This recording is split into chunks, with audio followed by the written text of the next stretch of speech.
जालन्यात शिवसेना नेते माजी मंत्री अर्जुन खोतकर यांच्या निवासस्थानी लाडक्या बाप्पाचे आगमन। खोतकर कुटुंबियांनी वाजत गाजत फुलांची उधळण करत केले गणरायाचे स्वागत।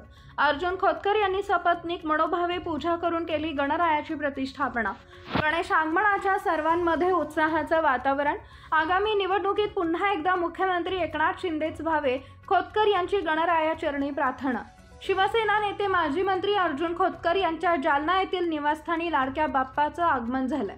खोतकर कुटुंबियांनी वाजत गाजत फुलांची उधळण करत गणरायाचं जोरदार स्वागत केलंय। अर्जुन खोतकर यांनी आज दिनांक 7 सप्टेंबर रोजी दुपारी 1 वाजेच्या दरम्यान सपत्नीक मनोभावे पूजा करून गणरायाची प्रतिष्ठापना केली आहे।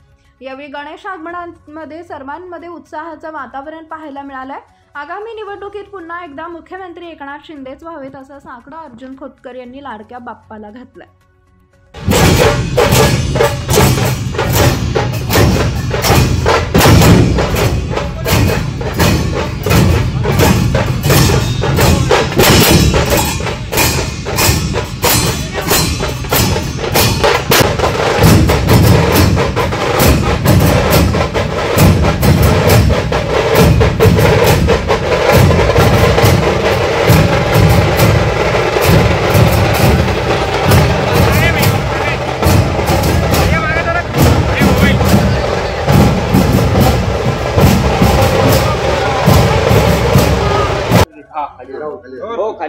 भाऊ, दरवर्षीप्रमाणे तुमचं संपूर्ण कुटुंब एकत्रित गणपतीची पूजा करतात। यावेळी काय वैशिष्ट्य होतं, काय मागितलं गणरायाकडे?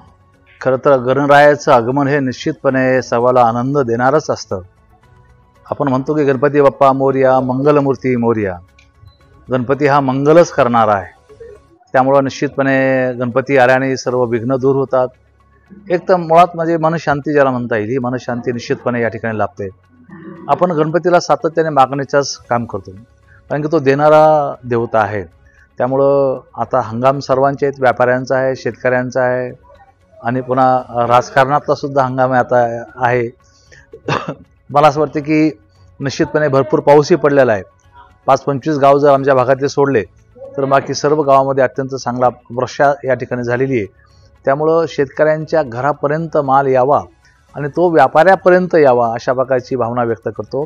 राज्यातले सर्व लोकांचं आरोग्य चांगलं राहो, सर्वांना चांगले दिवस येवोत अशा प्रकारची मागणी गणरायाच्या चरणी करतो। बाकी काय मागणी? पुन्हा राज्याचे मुख्यमंत्री एकनाथ शिंदेच झाले पाहिजे, ही मागणी निश्चितपणे गणरायाच्या चरणी केली।